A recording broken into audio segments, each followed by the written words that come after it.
oli siis Mercedes-Benz EQE AMG 43.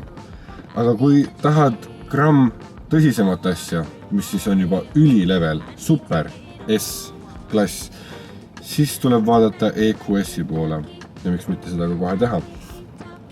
Relax, relax, relax, relax, relax, relax, relax, relax. I hope you know I like it right. I hope you know I keep it tight.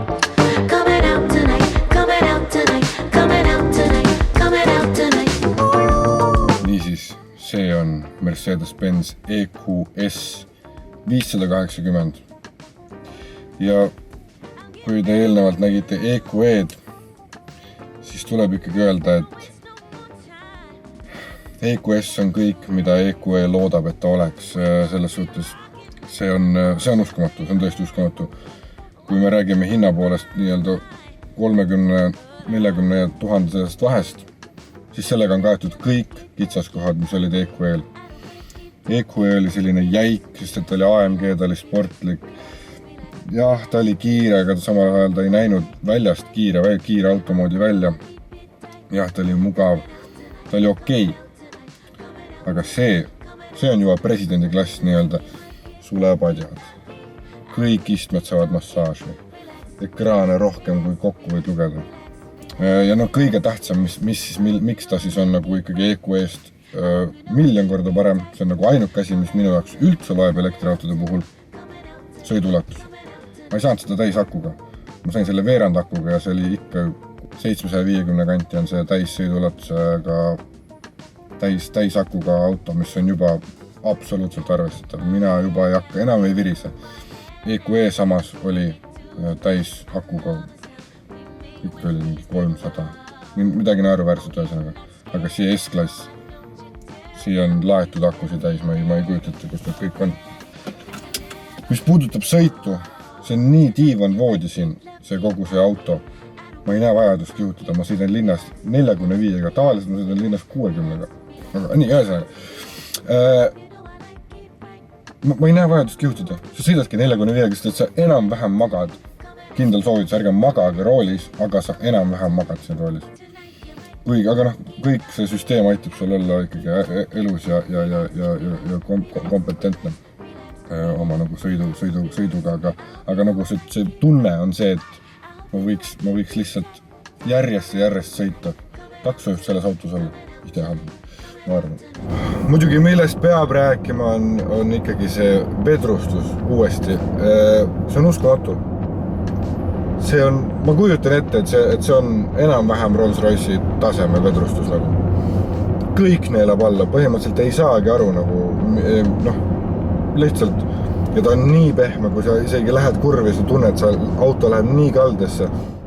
Elektriauto on ikkagi tegelikult selline nagu vaikne killer selle koha pealt, et jah, need elektriautod näevad väga nohiklikud välja.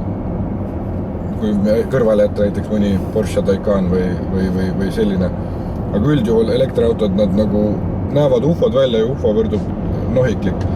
Aga samas fakt on see, et kui sa lähed ükskõik mis kiirendusvõistlusele selle elektriautoga, siis sa võidad kõik ära. Sa võidad isegi Lamborghinid ja sellised ära. Sest lihtsalt vajutad ja ta läheb ja ta ei küsi millal, ta lihtsalt läheb nii kaua, kuni lihtsalt, ma ei tea, rattad alt ära lendavad. Tõmba rooli enda poole ja nina tõuseb ja tiivad tulevad välja ja paned Helsingi poole. Aga jah, see on uskumatu selle koha pealt, et elektriautod on meie tulevik. Kas me nõustume või mitte, mina ei nõustu. Ma ei taha veel nõustuda. Aga fakt on see, et nad on meie tulevik. Lihtsalt nüüd võiks autotootjad nagu hakata selle peale mõtlema, et need elektriautod võiksid ikkagi välja näha nagu reaalselt kenad ja ilusad autod, mitte nagu mingisugused ratastel arvutid või mingid lihtsalt habemajamispardlid. See on nagu see koht. Elektriauto oleks ju aktsepteeritav, kui ta näeks ka ilus välja, aga praegu enamus elektriautod näevad kohutavad välja. Aga seal pole viga. Kuigi vaatasin Mercedes S-klass ja EQS, mis on siis sama auto, üks on elektri, teine on sisepõlemine. Nad maksavad täpselt sama palju, 170 000. Crazy, aga aga need ikkagi näevad erinevad välja. S-klass näeb kena, tal on kerged need nurgelisus. E-klass on otsast, no ongi, miks üldse nagu, miks muuta, miks mitte teha 2 S-klassi, üks on Benz, teine on elekter, aga täpselt samasugust välja, sest vaieldamatult sisepõlemismootoriga S-klass näeb parem välja kui see EQS. Seest on need samad, aga väljast just väljast. Sellest on paganama kahju. Aga jah, S-klass on kõike, mida see E-klass tahaks, et oleks. Ja selle vahe eest sa maksad.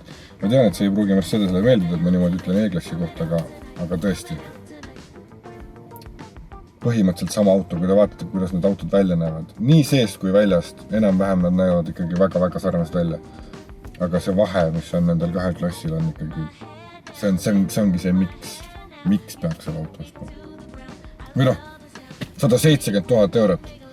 Kes tahab, see ostab, või noh, kes saab, see ostab, aga kes ei saa juba ammu seda osta, see ostab endale, ma ei tea, noh, Audit ikka ei osta, aga noh, vaadake seda.